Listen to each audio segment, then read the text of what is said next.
Free Wi-Fi connections are everywhere these days at airports, hotels, restaurants, coffee shops, and that's good, except for the opportunity for the unsuspected to get scammed at those locations. Paula Flemming of the Better Business Bureau joins us now with advice on how to avoid becoming a victim through free Wi-Fi. And I know a lot of people enjoy this kind of thing, especially if their computer connections at home aren't the best. Often it's better at these public locations. Sure, libraries, coffee houses, as you mentioned, airports, when you have lull time and there's time to either surf the web or connect, get some work done, get your banking done, people are doing so. And obviously, if it's easy for you to hook up to these things, it's real easy for hackers and scammers. Yes, and they do look like legitimate, ad hoc logins for Wi-Fi, so you have to be very careful. Even if you're at a hotel, they could just say free Hyatt hotel.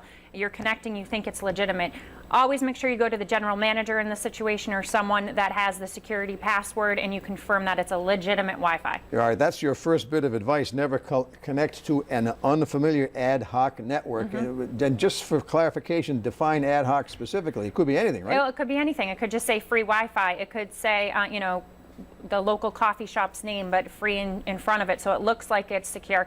The best advice here is really, if you're doing any information regarding your banking or you have sensitive documentation, that you don't connect unless you are at home at a secure network. Never connect to a non-preferred network automatically. That is your advice number 2, no automatic connections. Yes. And what about the firewall? That plays a role here too. Yes, making sure that any device you own, whether it's a Chromebook, an iPad, a smartphone, in many cases if people have all three, make sure they're updated with the most up-to-date firewalls and protection security systems. Now, it's a great temptation, I guess, to get a lot of work done at the airport or at the coffee shop, but I know the Better Business Bureau suggests you don't really do that for important stuff. No, because they can access your banking information and even documents. If you are connected to a work server or any attachments, they can even get to that. So you want to keep sensitive information, again, where you know that it's a secure Wi-Fi network. For more advice,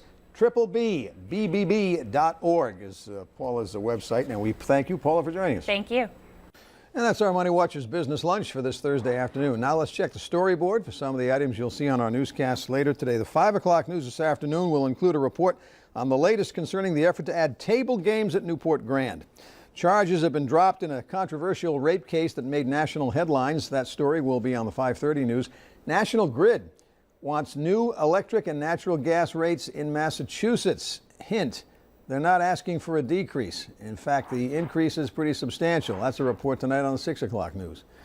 And thank you for joining us today on NBC 10 News at noon.